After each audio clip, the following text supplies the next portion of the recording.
种镂空设计的鼠标真的不是智商税吗？我是真的不理解为啥会有人把鼠标做成这个造型。你说放着好好的实心外壳不做，干嘛非得把鼠标挖得千疮百孔呢？感觉就是厂家靠着猎奇外观来割韭菜而已。但问题是，这职业电竞选手和硬核玩家还就是愿意为这种造型的鼠标买单，所以这到底是为啥呢？是他们脑子有病吗？咱就先拿我手上的这个 AKKO 空影碳8 Master 举例。要知道，厂家执意做镂空设计的鼠标，其实核心就2件事。第一个，解决手汗闷黏。要知道，像我这样容易出手汗的人，平常鼠标非常容易在掌心的位置积满一层黏腻的汗渍，因为传统的塑料外壳是完全不透气，手掌和鼠标背部死死的贴成密闭空间。就比如平常玩三角洲这种高强度对抗的 FPS 竞技游戏，玩不到半个小时就容易出现打滑粘手的情况。但是像这种镂空分区结构的鼠标，刚好就能够从根源解决这个问题。背部大面积贯通孔洞，能够形成空气对流，掌心产生的热气和汗液可以从缝隙里散走，不会闷在壳子里堆积。而第二个点，我相信是大部分玩家都会关心的问题。在鼠标不断追逐轻量化的今天，传统鼠标受限于其结构，重量普遍都在70到90克这样，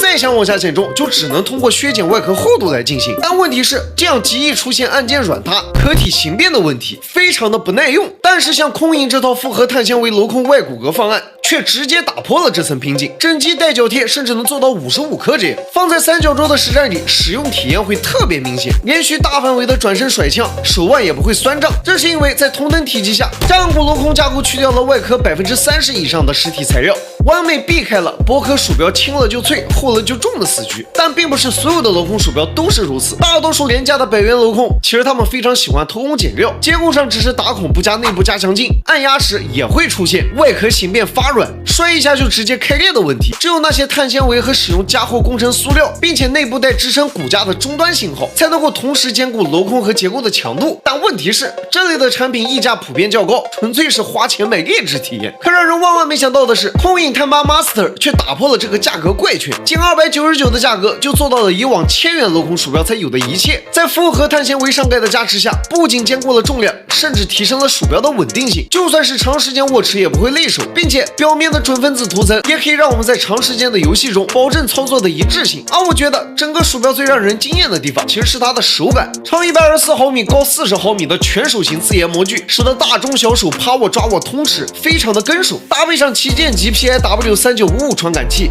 以及自研电竞主控芯片，直接把鼠标的性能拉到了电竞级，甚至能够做到65000 DPI 和0.125毫秒延迟，以及双 8K 回报率，再加上86天的超长续航，以及 AK Hop 全生态自研驱动的加持，能绑定侧键进步快速换弹投掷物，切换三角洲高频战术快捷键，并大幅简化操作流程。我是实在找不到这款鼠标的缺点。